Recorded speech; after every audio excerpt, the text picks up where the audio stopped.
Bonjour à tous et bienvenue pour cette nouvelle vidéo dans le coin lecture pour parler aujourd'hui d'un livre sur le paranormal, un livre qui s'appelle Ghost et c'est un livre de Paul Roland.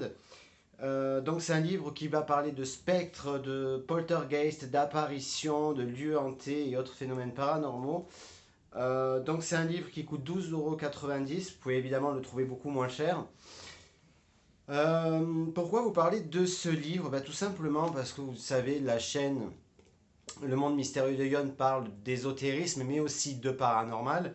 Et je voulais tout simplement parler de ce livre que j'avais trouvé par hasard à Cultura et que j'ai trouvé plutôt pas mal. Alors il y a des choses qui on va dire, pas m'énervent un peu, mais qui ne m'intéresse pas moi personnellement, mais après c'est vrai que le livre est plutôt bien pensé, avec bien amené et tout ça. Je vais vous montrer ça sur la table et on en reparle juste après avec la fameuse note. Je vous retrouve tout de suite sur la table, on y va. Alors, on parle donc du livre. Maintenant, ici, vous voyez, donc c'est Ghost de Paul Roland aux éditions Grémez. Donc, à l'intérieur du livre, donc vous verrez qu'il y a plusieurs chapitres. Notamment, chapitre 1, c'est Croire en l'âme. Le chapitre 2, c'est Le côté sombre de la nature. Ensuite, il y a les apparitions vivantes. Donc, où dans ce thème, on va parler donc de tout ce qui est décorporation, les voyages astraux, etc. En 4, c'est parler avec les morts. 5, c'est les indésirables, les possessions. En chapitre 6, c'est les maisons hantées. En chapitre 7, c'est quelques lieux sinistres. Et en chapitre 8, les chasseurs de fantômes. Un terme d'ailleurs que je n'aime pas du tout. Je préfère d'ailleurs le terme enquêteur du paranormal, parce que chasseur de fantômes, on ne chasse pas les fantômes. Hein, je préfère, on enquête sur le monde des esprits. Mais voilà, après chacun fait ce qu'il veut. De très belles illustrations, hein. Le monde des esprits ne ferme pas ses portes, ton cœur est fermé, tes sens assoupis. Très joli mot. Une introduction de Goethe. Je sais pas comment on dit, Goethe, je sais pas. Donc une introduction. Ensuite, le chapitre 1, Croire en l'âme, avec une petite introduction. Et ensuite, donc, il y a des, euh, des sous-catégories, donc le culte des morts, etc., avec des petits textes, les esprits sacrés, etc. Et ce que je trouve bien, c'est que déjà en introduction, celui qui a fait l'introduction, il parle bien que, en fait, il a fait ce livre non pas avec un esprit où il dit que le monde des esprits, il faut y croire, ça existe, etc. Non, il prend ça avec un œil critique. Il y aura des passages également avec le côté un petit peu scientifique de la chose. Euh, Pas beaucoup, certes, mais on voit quand même si euh, l'auteur et celui qui a fait l'introduction euh, dit qu'il essaye de rester neutre, on voit au fil des pages qu'il a quand même un côté où il laisse sous-entendre qu'il y croit et que tout est vrai. Voilà, c'est juste un petit peu ça qui m'embête.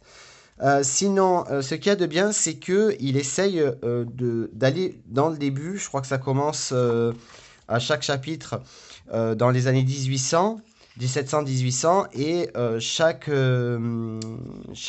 petit chapitre euh, se suit en fait. Après, on passe dans les années 1850, 1870, 1900, etc. Et c'est là que c'est plutôt sympathique. Ensuite, on passe du côté sombre de la nature, où il va expliquer un petit peu tout ce qui est ésotérisme, un peu sombre, un peu lugubre, tout en étant, vous voyez, ici, il parle des Sir Fox, donc de la naissance du mouvement spirit. Et on continue au fur et à mesure, vous voyez, la naissance du mouvement spirit après les Sir Fox. Et au fur et à mesure, on avance dans tout ce qui est le fantôme de Charles Dickens, la lumière fantôme, etc. Ensuite, chapitre suivant, donc chapitre 3, c'est les apparitions vivantes. Donc quand il parle d'apparitions vivantes, il parle surtout de décorporation où certains vont voir une personne chez eux alors qu'elle est à plus de 50 km, voire 500 km, et on se retrouve à parler avec quelqu'un qui n'est pas... voilà, par exemple, être à deux endroits en même temps, quelqu'un qui a vu une personne alors qu'elle n'est absolument pas là.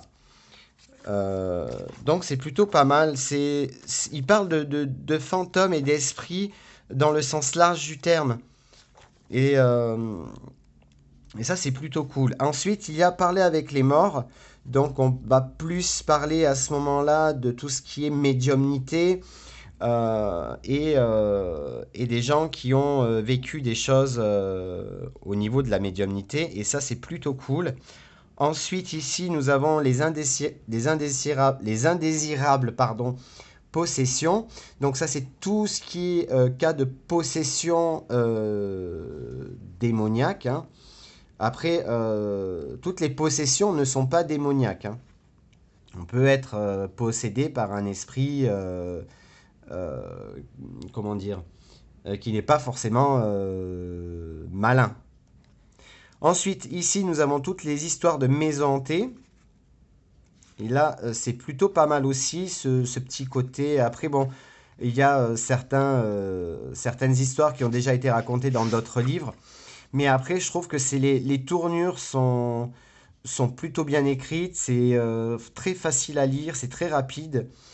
Et franchement, je le conseille pour ceux qui sont vraiment fans de paranormal. Là, par exemple, on a Alcatraz, l'histoire de la maison d'Edgar Allan Poe également.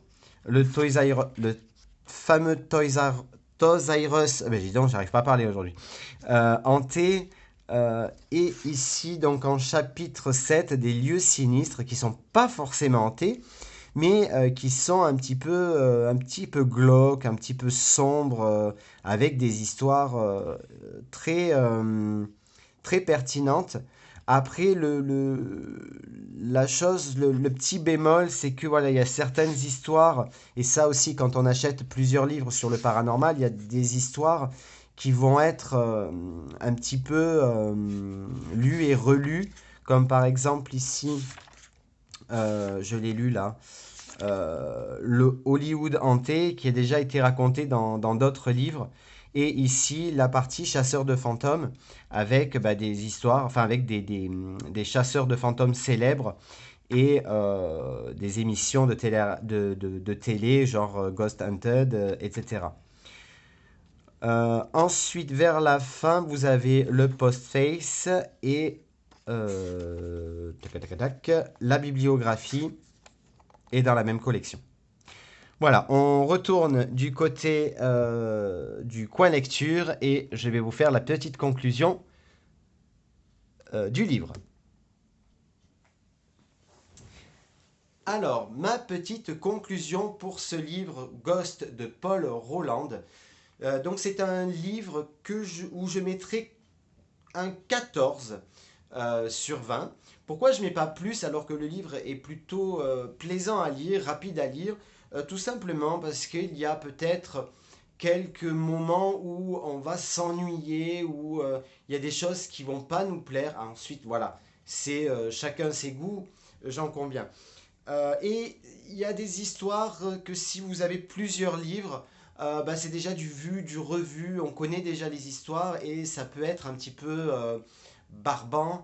Mais pour le prix, pour 12,90 €, je trouve que c'est vraiment pas mal. Euh, Ça aurait été 15-20 euros, je vous aurais dit attention, prenez-le moins cher, mais bon, 12,90 € pour des histoires qui sont plutôt pas mal, plutôt angoissantes pour certaines. Après, voilà, il y a des thèmes qui vont pas forcément vous parler, qui vont pas forcément vous plaire, mais ça, c'est comme dans tous les livres. Donc 14 sur 20 pour Ghost de Paul Roland. Dites-moi en commentaire si vous l'avez lu, si vous avez aimé, si vous peut-être vous aimeriez l'acheter, ou si vous avez tout simplement des livres à me suggérer. Voilà, je vous souhaite à tous de passer une excellente semaine et je vous retrouve vendredi pour une nouvelle vidéo. Je vous fais à tous de très gros bisous et à bientôt.